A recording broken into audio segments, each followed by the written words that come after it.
Let's also talk about the materialism thing, right? Because it's interesting to me that conservatives will sit and say, oh, materialism is bad or it's anti-Christian, etc. And I understand where there might be a point to argue there. But I tell you something, if you're completely and utterly broke, then you need the government to eat, then you're in a lot of trouble. We talk about the matrix and resisting the matrix. One of the tools to doing that is financial freedom. And this is one of the baseline realities of it. I'm not saying you should sell your soul for money, absolutely not. But if you want to truly resist the matrix as a whole, you need to have money to do it. It's pretty hard to do when you're broke. Even me as a person, if I had no money, the current situation I'm in would absolutely and utterly destroy me. I would be completely and utterly wrecked. Like, how could I pay my bills? They've taken $15 million of my money. I'm locked in my house. So you need to have a degree of financial freedom. Otherwise, you're going to end up just doing what you have to do to eat.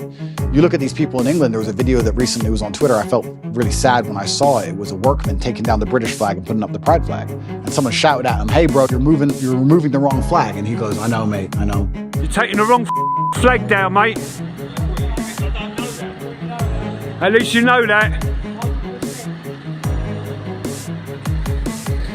But he had to pay the bills. He has to feed his family. What can he do? He's a flag hanger. All he can do is hang the flags. If he doesn't do it, someone else will do it. He loses his job. So if you're completely and utterly reliant on a wage or you have no money, well, now you have a new tool of enslavement. COVID was all based around that. I just gotta go to work.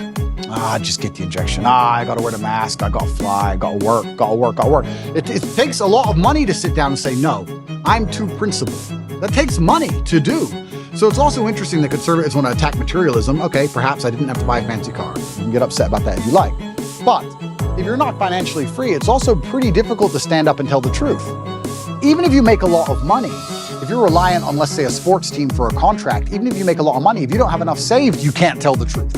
Even if you're rich, they're all still complying and bending because they have a contract they're adhering to. It's difficult. So I don't think that if you had somebody who was trying to inspire the masculine youth of tomorrow to resist the slave mind, teaching them to be financially free would be a bad thing. I think it would actually be a good thing. Absolutely, it's aspirational, but also if we're going to actually look at the meta point, I believe that teaching financial freedom, I think teaching financial freedom is one of the very important ways you teach people to resist the slave mind. I don't think you can resist the slave mind if you're completely and utterly broke on welfare or living paycheck to paycheck for a large corp, which is insistent on trying to install the slave programming inside of your head. I think it's very, very difficult. I actually think financial freedom is a key component to it.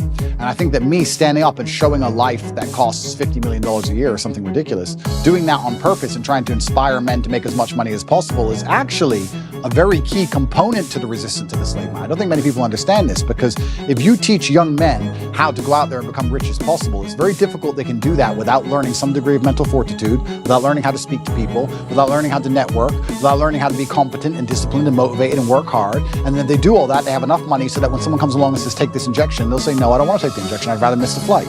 So there is a key component of resistance which actually involves materialism. I'll argue that if I was exactly the same person with the same viewpoints, but I was completely and utterly flat broke, I wouldn't be able to make the same impact on the world. And I wouldn't be able to resist the programming the same, because I need to eat food. So I'd actually counter-argue any conservative who's complaining about my beautiful car collection of 42, not one, 42 nice cars, that having a lot of money is actually an important way to resist the matrix.